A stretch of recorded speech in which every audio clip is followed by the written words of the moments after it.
பிதாவாகிய தேவனாலும் கர்த்தராய் இருக்கிற இயேசு கிறிஸ்துவினாலும் உங்களுக்கு கிருபையும் சமாதானமும் உண்டாவதாக என்று உங்களை நான் அன்போடு கூட வாழ்த்துகிறேன். கர்த்தர் உங்களை ஆசீர்வதிப்பாராக. காதுள்ளவன் கேட்க கடவன். அருமையான ஒரு வார்த்தை. ஆவியானவராலே சபைக்கு சொல்லப்பட்ட வார்த்தை.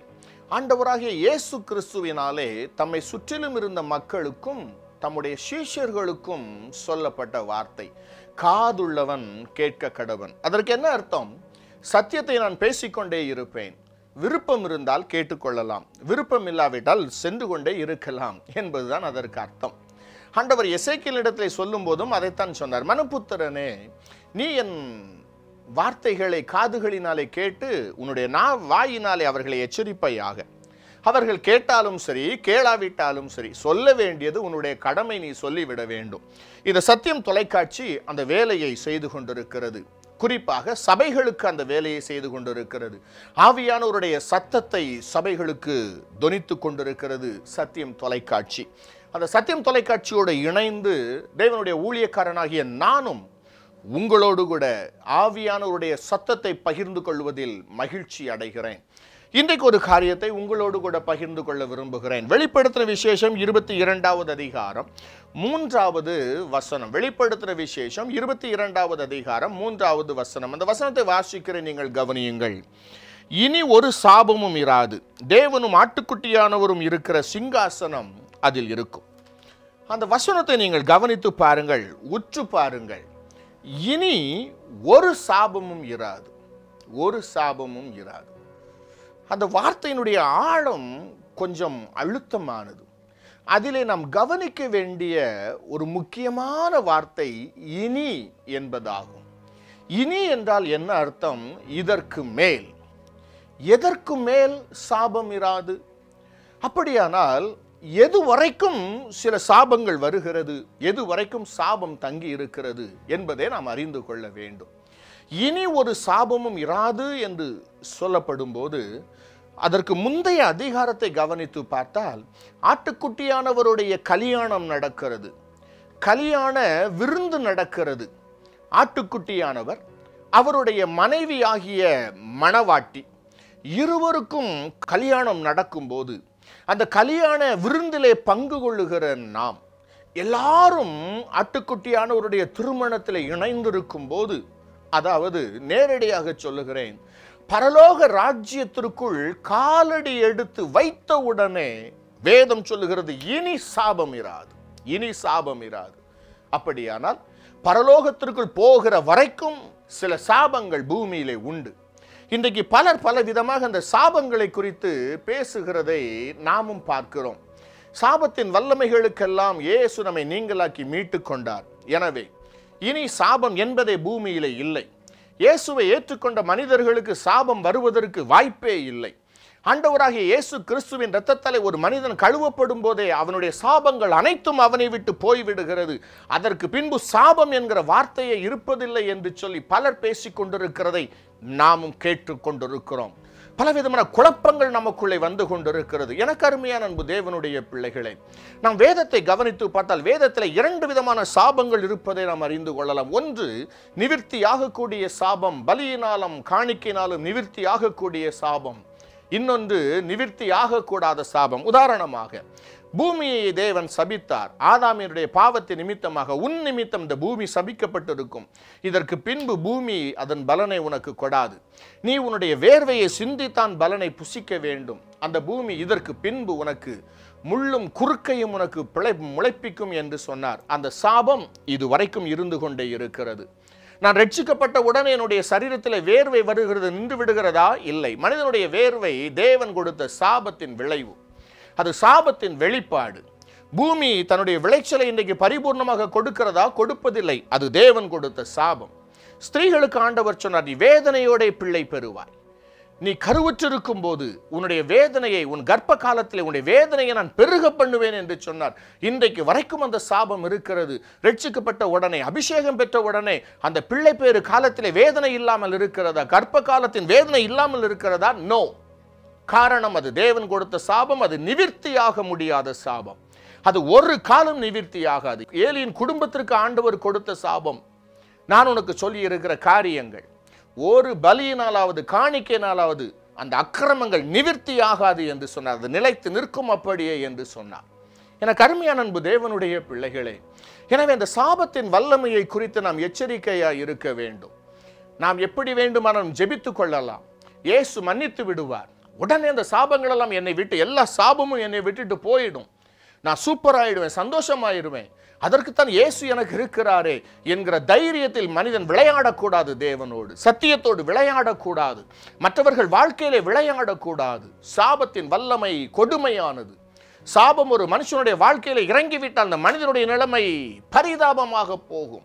சில வேளைகளிலே அந்த மனிதனுடைய சந்ததி சந்ததியாக அதை பாழாக்குகிறதாக இருக்குகிறது. சந்ததி சந்ததி அது வேறறுக்கிறதாக இருக்கிறது. நிரந்தரமான வேதனைகளை அந்த குடும்பத்திலே, அந்த ஊழியத்திலே, அந்த தனிப்பட்ட மனுஷனுடைய வாழ்க்கையிலே அந்த சாபம் கொண்டு வருகிறதாக இருக்கிறது. அருமையான தேவனுடைய பிள்ளைகளே, அப்படிப்பட்ட சாபங்கள் எல்லாம் பரலோக ராஜ்யத்திற்குள் நாம் போகும்போதுதான் அது விடுதலை ஆகிறது. அப்போதான் வேதம் சொல்லுகிறது, இனி ஒரு சாபமும் இராது. மனுஷருடைய வாழ்க்கையிலும் சாபம் இராது. அந்த பூமி அதனுடைய சாபமும் ஒழிந்து போகும். இனி சாபம் என்கிற பேச்சே இராது, சாபம் என்கிற வார்த்தையே இராது. சாபத்திற்கு நிரந்தரமான ஒரு முடிவு, நிரந்தரமான ஒரு முற்றுப்புள்ளி பரலோக ராஜ்யத்திற்குள் நாம் போகும்போது வைக்கப்படுகிறது. அன்பு தேவனுடைய பிள்ளைகளே, எதினாலே நமக்கு சாபம் வருகிறது? சாபம் நமக்கு வரக்கூடிய காரியங்கள், வழிகள் பல உண்டு, வேதத்தில் எழுதப்பட்டு இருக்கிறது. நாம் அவைகளையெல்லாம் கருத்தாய் வாசித்து அவைகளுக்கு நாம் விலகி கொள்ள வேண்டும். இன்றைக்கு நான் உங்களோடு கூட 2 காரியங்களை பகிர்ந்து கொள்ள போகிறேன்.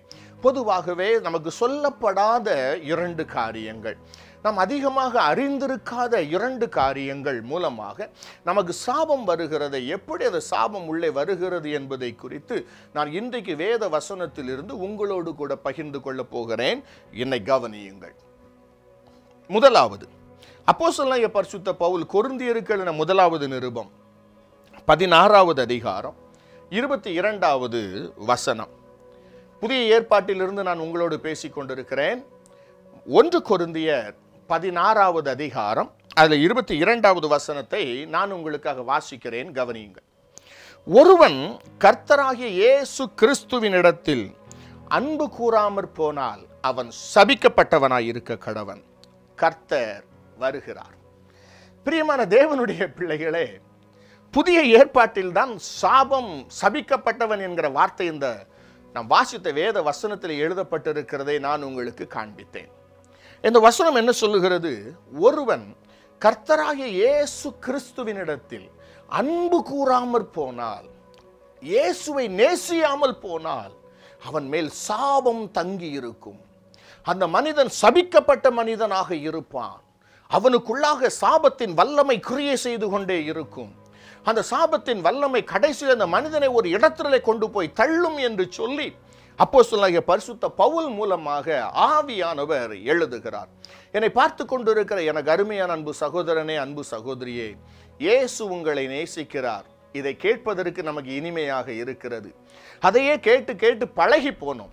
ஆரம்ப நிலைமையில எல்கேஜி ஸ்டூடெண்ட்ஸ் போல, ஆரம்ப நிலைமையில் இருக்கிற விசுவாசிகளை போல அப்போஸ்தலனாகிய பவுலை கேட்டால் பவுல் சொல்வார், பாலை உண்ணத்தக்கவர்கள் ஆனீர்கள். இத்தனை வருடமாகிவிட்டது ரட்சிக்கப்பட்டு, இன்று வரைக்கும் நமக்கு பால் தான் ஆகாரமாக இருக்கிறது. பலமான ஆகாரத்திற்குள் செல்வதற்கு நமக்கு விருப்பம் இல்லை. அதை கொடுப்பவர்களும் குறைந்திருக்கிறார்கள். இயேசு உங்களை நேசிக்கிறார் பிரதர். அப்படியே இருக்கும்போது யாராகிலும் வந்து நம்முடைய தோளை தொட்டு, பிரதர் கவலைப்படாதீங்க, சிஸ்டர் கவலைப்படாதீங்க, ஜீசஸ் லவ்ஸ் யூ, இயேசு உங்களை நேசிக்கிறார், இயேசு உங்களை நேசிக்கிறார். ஏதாகிலும் கூட்டங்களுக்கு செல்லும் போது அங்கு தேவனுடைய ஊழியர்கள் நம்முடைய பெயரை சொல்லி, சிஸ்டர் இயேசு உங்களை நேசிக்கிறார், பிரதர் இயேசு உங்களை நேசிக்கிறார் சொன்ன உடனே நம்முடைய கண்களில் தாரை தாரையாக கண்ணீர் வடிகிறது. இயேசுவே என்னை நேசிக்கிறீரே, உமக்கு ஸ்தோத்திரம் என்று சொல்லி இயேசு நம்மை நேசிக்கிறார் என்பதை அறிந்துதான் அவரிடத்திலே வந்திருக்கிறோம். இயேசு நம்மை நேசிக்கிறார் என்று இன்னொருவர் சொல்லித்தர வேண்டிய அவசியம் இல்லை. அதை அறிந்துதான் ரட்சிக்கப்பட்டிருக்கிறோம். இயேசுவின் அன்பை அறிந்துதான் இயேசுவை பின்பற்றி கொண்டிருக்கிறோம். இதற்கு மீண்டும் மீண்டும் நம்மிடத்தில் இயேசு உங்களை நேசிக்கிறார் நேசிக்கிறார் சொல்ல வேண்டிய அவசியம் இல்லை. அது எனக்கு தெரியும். வேற ஏதாவது சொல்லுங்க. வேற என்ன சொல்லணும்? நீங்க இயேசுவை நேசிங்க. இயேசு உங்களை நேசிக்கிறார் என்பது சுவிசேஷம். நாம் இயேசுவை நேசிக்க வேண்டும் என்பது உபதேசம், அது போதனை. நாம் இயேசுவை நேசிக்க வேண்டும். ஆண்டவராகிய இயேசு கிறிஸ்து பேதுருவினிடத்தில் வந்து கேட்டார், பேதுருவே, நீ என்னில் அன்பாய் இருக்கிறாயா? நீ என்னை நேசிக்கிறாயா? 3 தடவை கேட்கிறார் பேதுருவினிடத்தில். பேதுரு அழுது விட்டான். கடைசியிலே சொன்னான், ஆண்டவரே, நான் உம்மை நேசிக்கிறேன் என்பதையும் எல்லாவற்றையும் நீர் அறிந்திருக்கிறீர் என்றான். பேதுருவினிடத்திலே கர்த்தர் தம்முடைய ஊழியங்களை ஒப்புக் கொடுத்தார். அந்த கனமான ஊழியத்தை பேதுருவினிடத்திலே ஒப்புக் கொடுத்தார். இன்றைக்கும் என்னை பார்த்து கொண்டிருக்கிற எனக்கு அருமையான அன்பு சகோதரனே, அன்பு சகோதரியே, நேரடியாக உங்களுக்கு முன்பாக ஒரு கேள்வி வைக்கப்படுகிறது. Do you love Jesus? Jesus loves you. அது உங்களுக்கு தெரியும், எனக்கும் தெரியும். ஆனால் do you love Jesus? நீங்கள் இயேசுவை நேசிக்கிறீர்களா? பிரதர், எங்க சர்ச்சில் பண்டிகை வந்துச்சுன்னா நான் லட்சக்கணக்காக கொடுக்கிறேன் பிரதர், சர்ச்செல்லாம் நான் அலங்கரிக்கிறேன், சர்ச்சில் ஓடி ஓடி போய் வேலை செய்கிறேன் பிரதர். அது நீங்கள் ஆலயத்தை நேசிப்பது. நான் கேட்பது, இயேசுவை நேசிக்கிறீர்களா? இயேசுவை நேசிக்கிறீர்களா?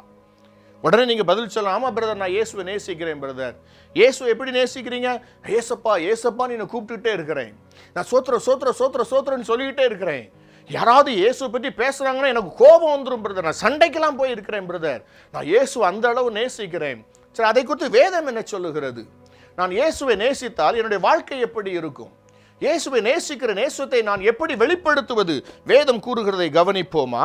பரிசுத்த யோவான் எழுதின சுவிசேஷத்திற்கு உங்களுடைய வேதத்தை நீங்கள் திருப்பிக் கொள்ளுங்கள்.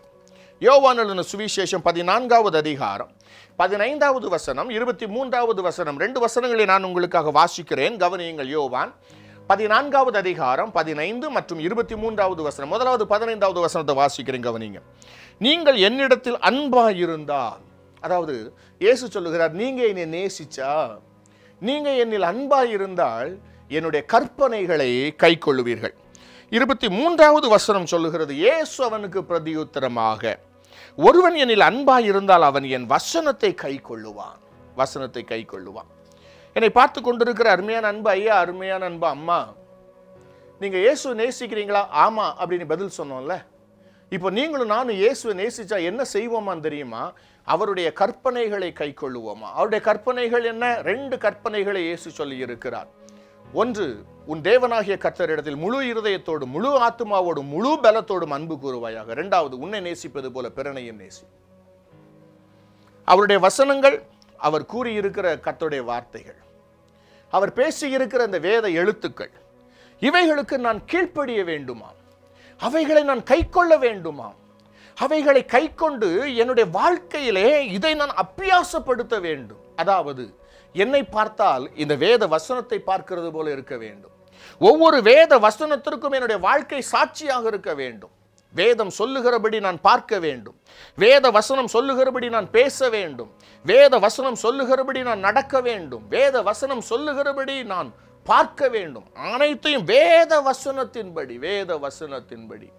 ஈவன் மை ஹேர் கட், என்னுடைய ஹேர் ஸ்டைல், என்னுடைய ட்ரெஸ் கோட், என்னுடைய ஆகாரம், என்னுடைய தூக்கம், என்னுடைய எழுதல், என்னுடைய மரணம், என்னுடைய திருமணம், அனைத்தும் வேத வசனத்தின்படி, வேத வசனத்தின்படி.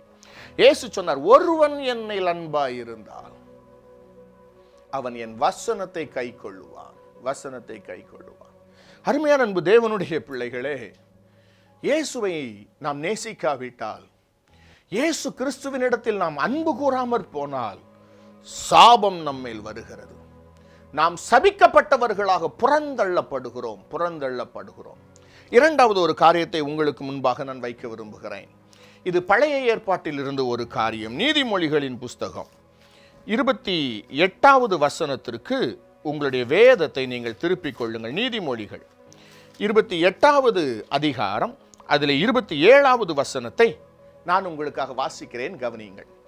தரித்திரருக்கு கொடுப்பவன் தாழ்ச்சி அடையான், தன் கண்களை ஏழைகளுக்கு விலக்குகிறவனுக்கோ அநேக சாபங்கள் வரும்.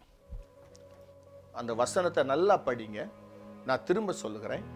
தரித்திரருக்கு கொடுப்பவன் தாழ்ச்சி அடையான், தன் கண்களை ஏழைகளுக்கு விலக்குகிறவனுக்கோ அநேக சாபங்கள் வரும். 1 அல்ல 2 அல்ல, அநேக சாபங்கள் வரும். யாருக்கு அநேக சாபங்கள் வரும்? தன்னுடைய கண்களை ஏழைகளுக்கு விலக்குகிறவர்கள்.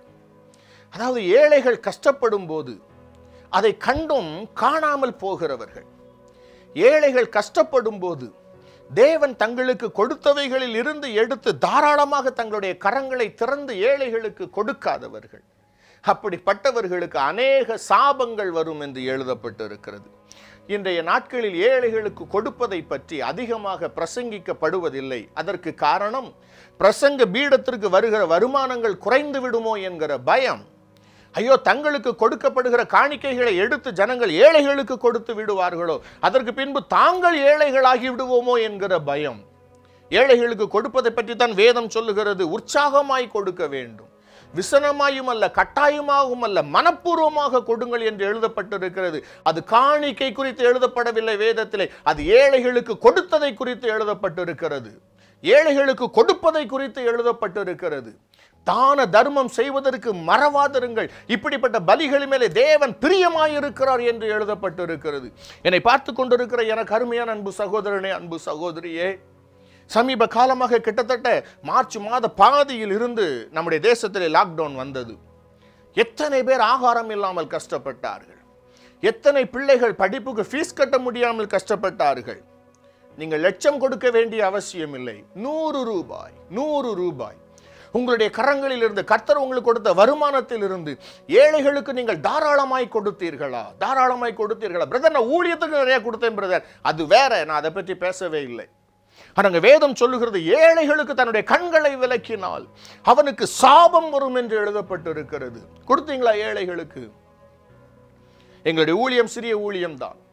இந்த சின்ன ஊழியத்தை இந்த லாக்டவுன் பீரியட்ல அநேக ஏழைகளுக்கு என்னுடைய சாப்பாட்டிற்கு போக மீதி அத்தனை பணங்களையும், இருந்தது வந்தது எல்லாவற்றையும் எடுத்து போட்டு பேங்க் பேலன்ஸ் சீரோவாக்கி எத்தனை ஏழைகளுக்கு, திக்கற்ற பிள்ளைகளுக்கு, விதவைகளுக்கு தாராளமாக உதவி செய்ய தேவன் உதவி செய்தார்.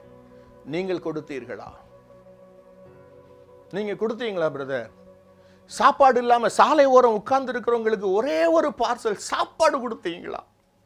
சாப்பாடு கொடுத்தீங்களா? இப்படி ஏழைகள் ஒருபுறம் பரிதபித்துக் கொண்டிருக்க, ஆகாரம் இல்லாமல் துடித்துக் கொண்டிருக்க, நல்ல வஸ்திரம் இல்லாமல் துடித்துக் கொண்டிருக்க, எத்தனை ஏழைகள் பிள்ளைகளுடைய திருமணங்கள் பணம் இல்லாமல் நின்றிருக்கிறது. எத்தனை பரிசுத்தவான்கள் பணம் இல்லாமல் கஷ்டப்படுகிறார்கள். நீங்கள் உதவி செய்தீர்களா? எங்கோ இருக்கிற மக்களுக்கு இல்ல, உங்கள் கண்களுக்கு முன்பாக நிற்கிற மக்கள், உங்கள் சபையில் இருக்கிற சொந்த பிள்ளைகள். ஒருவேளை உங்கள் ஊழியர் ஏழையாக இருக்கலாம், அவருக்கு நீங்கள் ஒரு ஏழை என்கிற விதத்திலே ஆகிலும் நீங்கள் கரிசனை உள்ளவர்களாக இருந்தீர்களா? கர்த்தர் உங்களுக்கு கொடுக்கிற வருமானத்திலே கட்டாயமாக ஒரு பகுதியை நீங்கள் ஏழைகளுக்கு என்று கொடுத்து வைக்க வேண்டும். அதை ஏழைகளுக்கு என்று பிரித்து வைக்க வேண்டும். எப்படி நீங்க தசமபாகம் கொடுக்குறீங்க, கொடுக்காம போறீங்க, காணிக்க கொடுக்குறீங்க, கொடுக்காம போறீங்க, இல்லைன்னா தசமபாகம் காணிக்கைக்கெல்லாம் எப்படி வந்த உடனே ஒரு பகுதி எடுத்து வைக்கிறீங்களோ, அதே போல ஏழைகளுக்கு ஒரு பகுதி நீங்க எடுத்து வைக்கணும் கட்டாயமா. கர்த்தர் உங்களுக்கு கொடுக்கிற பணத்திலிருந்து ஒரு பகுதி கட்டாயமாக ஏழைகளுக்கு போகணும். அந்த ஏழைகளுடைய வயிறு திருப்தி அடையட்டும். ஆண்டவர் சொல்லியிருக்க, உன் தேசத்துல ஏழைகள் இல்லாமல் இருப்பதில்லை, கட்டாயமா ஏழைகள் இருப்பார்கள், அவர்களுக்கு உன்னுடைய கரங்களை தாராளமாக திறக்க வேண்டும் என்று கர்த்தர் கட்டளையிட்டு இருக்கிறார். அருமையான அன்பு தேவனுடைய பிள்ளைகளே, இந்த ஏழைகளுக்கு செய்வது அதை குறித்து இயேசு என்ன சொல்லுகிறார் தெரியுமா?